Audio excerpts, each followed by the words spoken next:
All right, Danielle, explain to us what exactly is a condo. How does it differ from an apartment or a townhouse? So let's talk condos. So simply put, a condo is an individually owned housing unit. That's different than both a house and an apartment. And the reason being is that typically with a condo, you are only owning the interior of the unit. Okay, so the land, if you're thinking land or a building, shared spaces, those are not owned by the individual owners. They're owned by the community as a whole. So that's the biggest difference between a house and a condo. The biggest difference between a condo then and an apartment is that an apartment is typically a building that's owned by a single entity, and they rent out those spaces by tenants that pay rent to live in the space. So the tenants are not owning any part of that. And that's the biggest difference, is that with a condo, you do have a piece of real estate that you own yourself.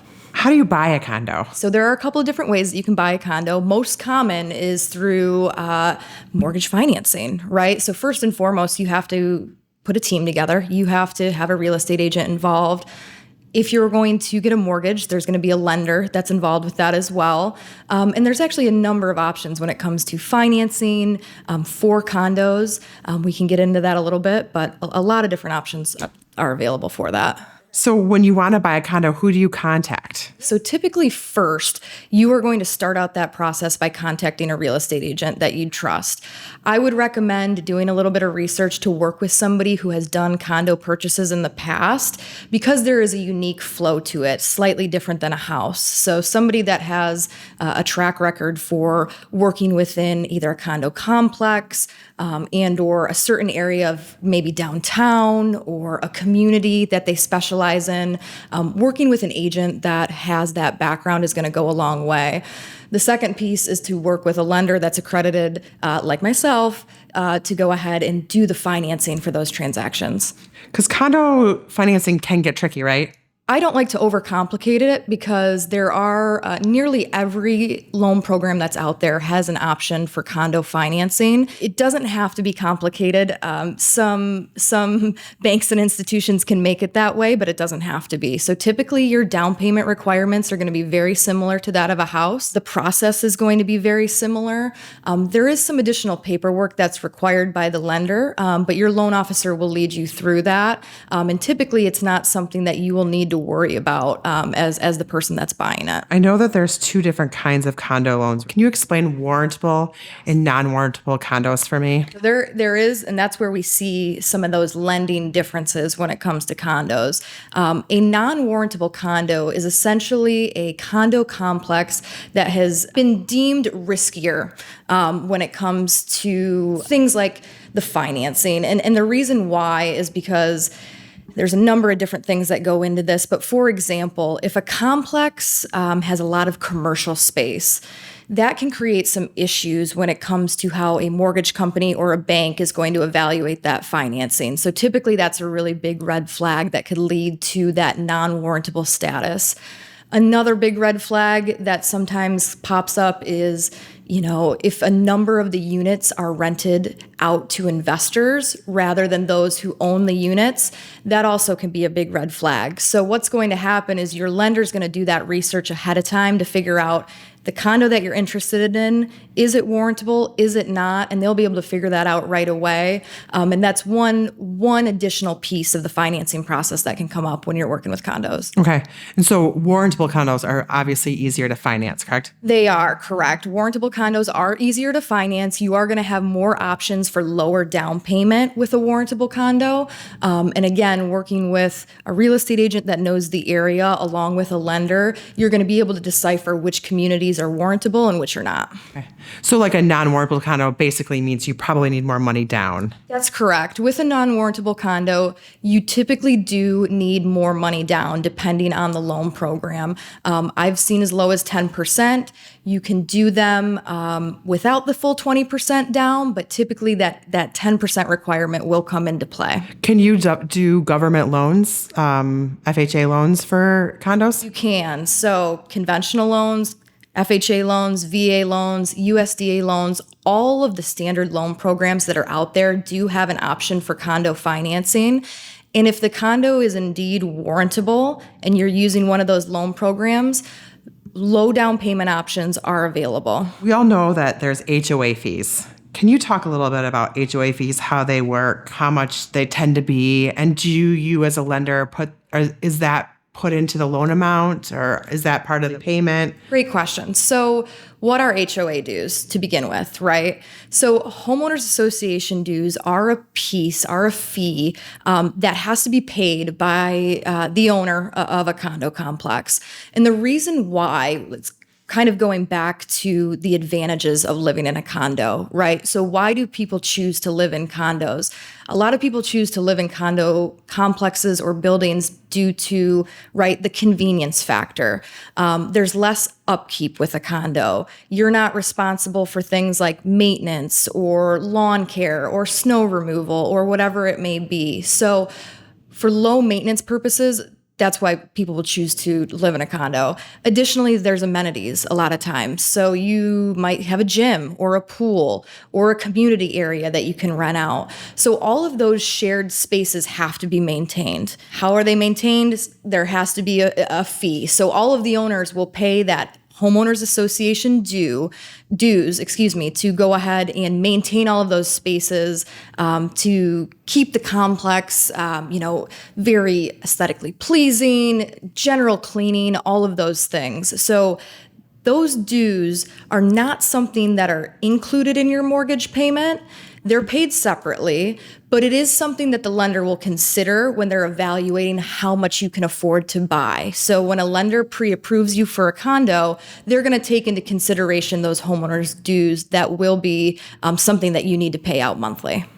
Okay, so you can't put HOA fees in an escrow account. That's correct. That's separate. So your escrow account, when we're talking about the mortgage payment, will include only your property taxes and your homeowner's insurance. With a condo, you still do have homeowner's insurance.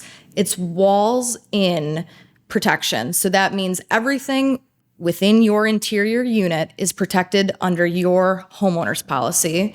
The rest of the building, the shared areas, the hallways, those common spaces are protected by a shared policy that all of the owners contribute to. So you talked a little bit about low maintenance, so why somebody would choose a home over a condo, but let's talk about, usually condos are in some really fun city, urban areas, right? So who's a condo good for? Condos can be good for a number of different lifestyles, right? Typically, you're exactly right. There's, a community aspect that's there.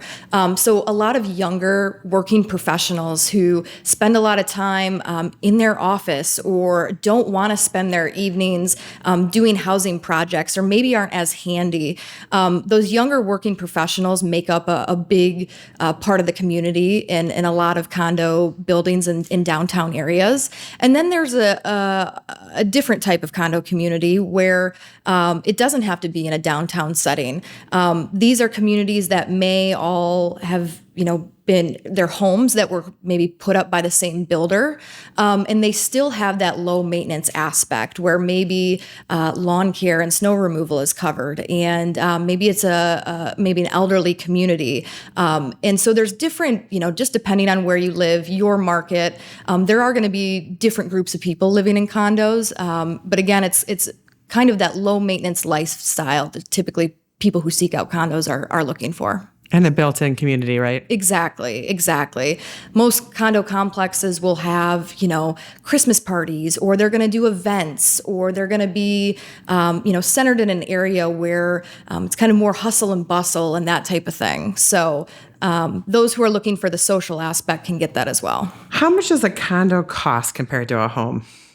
The specifics of that are going to depend on your market, right? The specifics are going to depend on the price of the home. But if we're comparing a comparable 2-bedroom, 2-bath condo against a 2-bed, 2-bath house, right?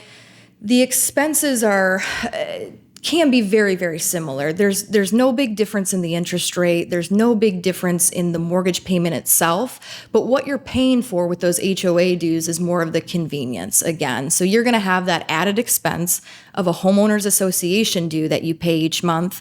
But again, with a home, you might have monthly expenses like utilities, trash, gas that you're going to be paying separately. So a lot of times the payments kind of can be equivalent. And it really just comes down to the lifestyle of the individual and what they prefer. Is it easier to buy and sell a house or a condo, or are they kind of the same as well? I would say it's not easier or harder to buy or sell a condo. I think the biggest thing is utilizing both a real estate agent and a lender that has experience with either. If you're working with a team that knows what they're doing, and let's say you're wanting to sell a condo and you're worried it might not sell, again, using a real estate agent that is going to do some target marketing for that type of audience. Maybe target people who are business professionals and market it and price it appropriately. Working with somebody that's accredited is going to go ahead and allow the market to do its thing. I wouldn't say it's easier and or harder to sell a home or a condo. It's going to come down to who you're working with and the team that's behind you. All right, Danielle, let's talk about down payment. Is the down payment of a condo similar amount to the down payment to a home? So the down payment requirements for a home and a condo can be very similar. There are condo financing options out there that can go as low as 3% down. That is going to depend on items like credit score, income and what that looks like. And the lender is going to do an overall analysis of your ability to purchase. But there are some great options out there with both conforming and government-backed loans that can go as low as 3 or 3.5% down for a down payment. How are decisions made in a condo to do so if you want something done, if you want something upgraded, or how does that happen or work in a condo? In regards to the operations of the condo association, what happens is that all of the owners elect a board of directors to represent them. These are likely people that own in the building as well, and they are responsible for making the big decisions within that condo complex. They are going to make decisions on operating expenses, the rules and regulations or bylaws. They are going to vote on what projects are up and coming or what maintenance might need to be done. So they really represent the entire ownership. And depending on each complex, they can decide, what is going to be addressed in any given year. What's the difference between a condo and a townhouse? Condos and townhouses, essentially, they operate very, very similarly. People think of townhouses, you're picturing an individual unit with a door, right? But very likely there is an association that's still behind that with rules and regulations. So the operations of townhouses and condos are very similar. It just comes a slight name difference based on is it an individual unit or is it a larger complex in which there's only one entry, that type of thing. But still, financing is the same. Financing would be very, very similar. Yes, you're correct. Yep. We know you live in the city in a really fun young professionals condo. What do you love about living in a downtown condo? I think the proximity to the area of downtown is what I really enjoy about it most. I'm somebody that's super active in the community, so I like to attend downtown events. I like to go to concerts. I love to try the newest restaurant, and the fact that I can walk to those places is super convenient for me. Additionally, I'm very social, so I love doing, there's parties and events within the condo itself, and meeting my neighbors and meeting friends and networking within it is one of my favorite parts of it. I was fortunate to find a building where at first I didn't know anybody, and I can say I've got a ton of new friends, now people that I've known for years. So the social aspect for me is the biggest thing, and just kind of feeling like you're a part of a community can be really fun. Yeah. So to assume condos are a great option for working professionals who move into a new city because you move in and have a built-in network. Absolutely. Absolutely. I've met a number of clients, friends, neighbors over the years who have moved to Grand Rapids and they didn't know anybody. And we're fortunate to work with those people over the past couple of years. And they've created their own friend groups, within the building. So it is a great opportunity for professionals who are moving to seek out a condo complex that may have that social aspect, and to be able to, ease into the community, get good recommendations. I would recommend it to anybody, that might be moving or considering a move in the near future. For people that are just out of college, freshly graduated, getting their new first jobs and moving to a city, condos are kind of a really great lily pad to jump off of before you get into big home ownership. Let's talk about that. Why is that a great first step for first-time homebuyers? So for first-time homebuyers, condos can be a really great option because number one, you are immediately going to be embedded in a community of, a lot of like-minded individuals to begin with. So you're getting that community aspect right off the bat.